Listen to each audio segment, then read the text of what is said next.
రేవంత్ రెడ్డి ప్రభుత్వానికి ఇది బీసీ విద్యార్థి సంఘం చేస్తున్నటువంటి హెచ్చరిక.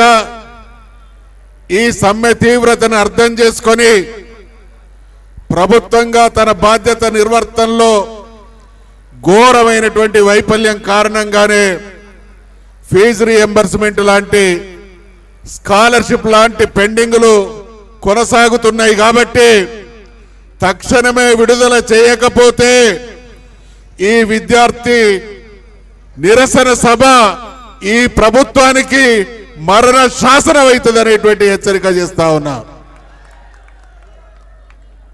ఈరోజు పేపర్ చదివినాం, సన్నాయి నొక్కులు నొక్కుతా ఉన్నది ఈ ప్రభుత్వం. నిన్నటిదాకా ముఖ్యమంత్రి మాట్లాడినా, రాష్ట్ర ప్రభుత్వంలో ఉన్నటువంటి కీలక మంత్రివర్యులు మాట్లాడినా అబద్ధాలను. గతంలో మనమందరం గోబెల్స్ గురించి విన్నాం, చదువుకున్నాం. కానీ గోబెల్స్కే పాఠాలు నేర్పేటువంటి నాయకత్వం, పాలన ఈ దేశంలో ప్రపంచంలో ఎక్కడైనా సాగుతుంది అనంటే అది తెలంగాణలో రేవంత్ రెడ్డి గారి సర్కార్ అనేటువంటి విషయాన్ని మీకు గుర్తు చేస్తా ఉన్నా. ఈరోజు నేను అన్నట్టు పేపర్లు చదివితే శాసనసభ స్పీకర్ అయినటువంటి గడ్డం ప్రసాద్ గారు ఒక చావు కబురు చల్లగా చెప్పిండు. మేము సమస్య తీవ్రత, ఆర్థిక పరిస్థితి ఇంత లోతుగా ఉన్నదనేటువంటి విషయాన్ని అర్థం చేసుకోకుండా హామీలు ఇచ్చినాం. మేమిచ్చినటువంటి హామీలను నెరవేర్చేటువంటి పరిస్థితి లేదు అనేటువంటి మాట మాట్లాడిండు అనంటే, అన్ని వర్గాలను వంచినటువంటి మీరు ఈ విద్యార్థి లోకాన్ని వంచిస్తే తెలంగాణ విద్యార్థి లోకానికి ఉన్నటువంటి చరిత్ర ఈ ప్రభుత్వానికి తెలుసు. చరిత్ర తిరగరాయగలిగినటువంటి సత్తా తెలంగాణ విద్యార్థి లోకం సత్తా అనేటువంటి విషయాన్ని ఈ సందర్భంగా మనవి చేస్తా ఉన్నాం.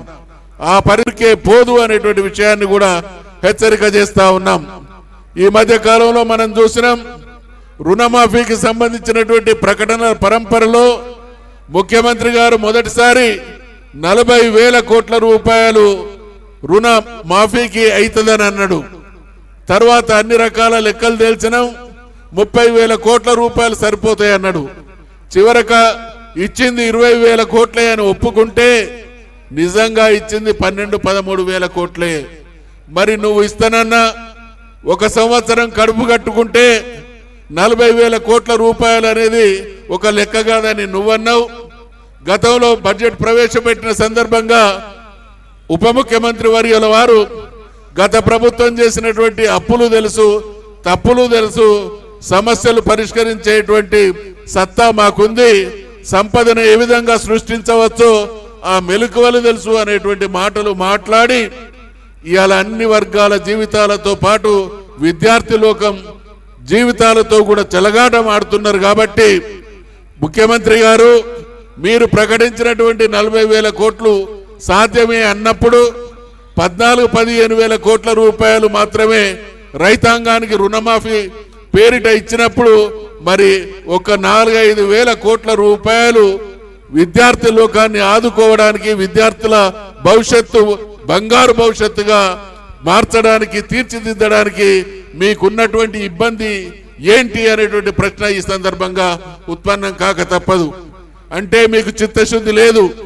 విద్యార్థులు కావచ్చు, వీళ్ళ భవిష్యత్తు కావచ్చు, ఏమైనా పర్వాలేదు, కమిషన్లు కాంట్రాక్టర్ల కోసమే మా ప్రభుత్వం పనిచేస్తుంది అనేటువంటి మీ దుర్మార్గపు వైఖరిని నిరసిస్తూ హక్కుల కోసం, రావాల్సినటువంటి న్యాయం కోసం ఈరోజు విద్యార్థి లోకం జాజుల శ్రీనివాస్ గారి నేతృత్వంలో కథం తొక్కుతూ కదిలింది. కాబట్టి ఇది ఇంకొక రూపం తీసుకొని నీ ప్రభుత్వానికి గండంగా పరిణమించక ముందే ఈ సమస్య పరిష్కారం కావాలని హెచ్చరిస్తా ఉన్నాం.